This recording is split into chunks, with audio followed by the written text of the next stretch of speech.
Hello' দোস্ত, welcome back to my channel. আশা কৰোঁ সকলোৱে ভালে আছে। মই এতিয়া এটা আপোনালোকক কাহিনী ক'বলৈ যাই আছোঁ। কাহিনীটো হ'ল বিলি আৰু বতাহৰ মাজত। বিলি আৰু বতাহ এদিনাখন দুয়ে এঠাইত বহি আছিল। পিছত দুয়োজনৰ মাজত কাজিয়া লাগিল। বিলিয়ে কয় মই তোমাতকৈ ডাঙৰ আৰু বতাহে কয় মই তোমাতকৈ ডাঙৰ। দুয়োজনৰ মাজত বহুত কাজিয়া লাগিল আৰু তুলফুলৰ সৃষ্টি হ'ল। পিছত দুয়োজনে এটা মীমাংসাত উপনীত হ'ল যে আমি দুয়ো মিলি এটা পৰীক্ষা কৰোঁ, যে তুমি যদি পাছ কৰিব পাৰা বা সফল হ'ব পাৰা তেনেহ'লে তুমি জয়ী, আৰু যদি মই সফল হ'ব পাৰোঁ বা মই যদি পাছ কৰোঁ তেনেহ'লে মই জয়ী। পিছত দুয়োজনে ক'লে আমি কিহৰ ওপৰত পৰীক্ষা কৰিম, যিটোৰ পৰা আমি উপলব্ধ হ'ব পাৰিম বা উপনীত হ'ব পাৰিম যে তুমি ডাঙৰ নে মই ডাঙৰ। সেই সময়ত ৰাস্তাৰ কাষেদি এটা মানুহ যাই আছিল বা এজন মানুহ যাই আছিল।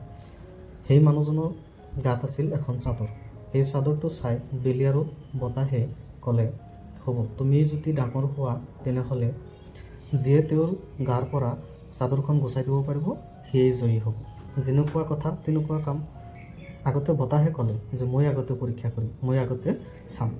যেনেকুৱা কাজ তেনেকুৱা কথা, যেনেকুৱা কথা তেনেকুৱা কাজ। পিছত বতাহে ইমান তুখেৰে ইমান জোৰেৰে বতাহ দিয়ে, বতাহে মানুহজনৰ গাৰ পৰা চাদৰখন এৰাবলৈ এনেকৈ জোৰেৰে বতাহ বলায় যাৰ ফলত মানুহজনে যাতে গাৰ পৰা চাদৰখন পেলাই দিয়ে। কিন্তু যিমান জোৰেৰে বতাহে বতাহ দিয়ে কিন্তু কাম নহয়, কাৰণ যিমান বতাহ আহিব সিমান ঠাণ্ডা লাগিব আৰু মানুহজনে যাৰ ফলত চাদৰখন আৰু ভালকৈ মেৰি লয়। পিছত বতাহে ক'লে মইতো হাৰি গ'লোঁ বা মইতো পৰাজয় বুলি নিজেই স্বীকাৰ কৰিলোঁ। পিছত আহিল বিলিৰ পালা।